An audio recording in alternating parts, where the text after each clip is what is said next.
You don't know what you're talking about.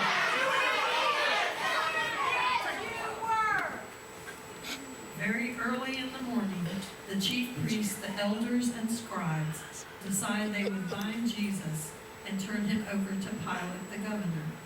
Jesus stood silently before Pilate as Pilate questioned his identity.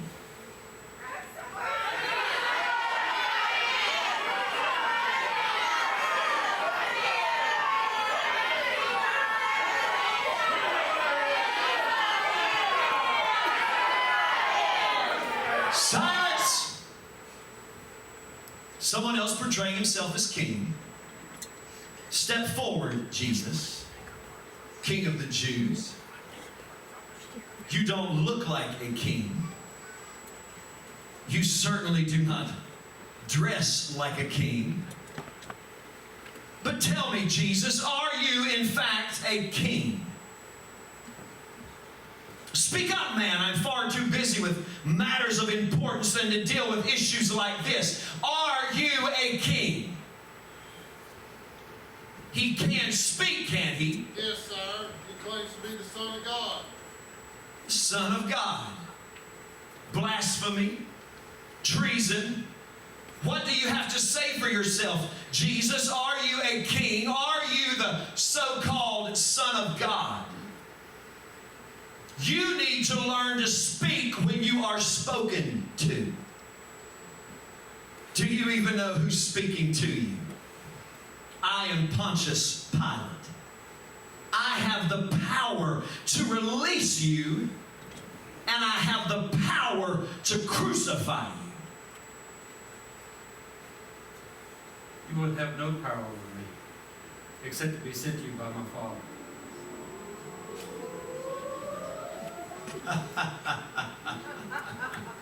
Is that really what you think, Jesus? You think I have no power?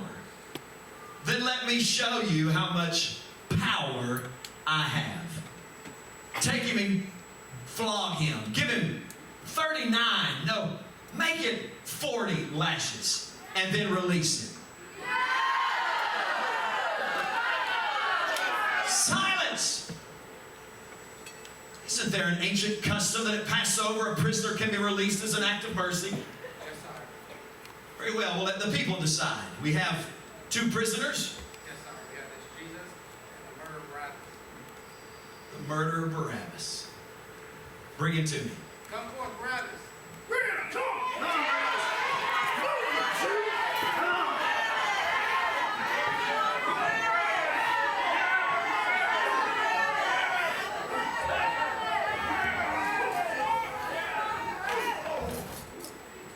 As it is your custom, a prisoner can be released as an act of mercy. So you will decide in this matter. Shall I release unto you Jesus, the King of the Jews? No! Shall I release to you Barabbas, the murderer? Yes! But why? What wrong has this man done? He claims to be the very Son of God. This man is a blasphemer. He's a blasphemer. Blasphemer. Then what will I do with Jesus, the one you call the Christ? Crucify him. Jesus, who are you? What are you? Are you not going to speak out in defense of yourself? They're calling for your crucifixion.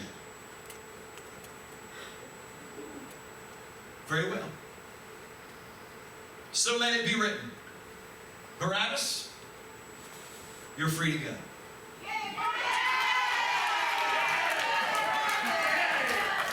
When Pilate saw there was really nothing he could do about this, and that the crowd grew more violent, it was then his wife Claudia came to him, telling him, "Have nothing to do with this man. I dreamed of his innocence." Pilate knew that Jesus was innocent. His disciples knew he was innocent, and truthfully, even the chief priest knew he was innocent.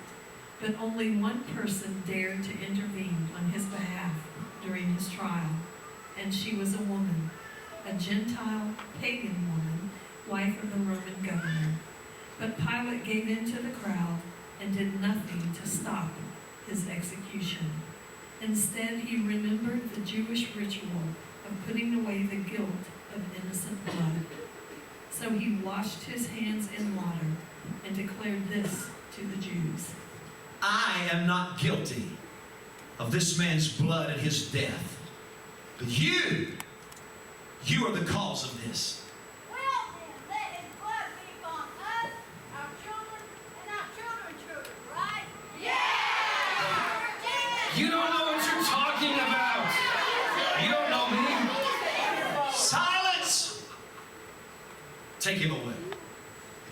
So it was that Barabbas was set free, but Jesus was led away by the Roman soldiers to the outer court of the governor's palace, where he was to be mocked and ridiculed.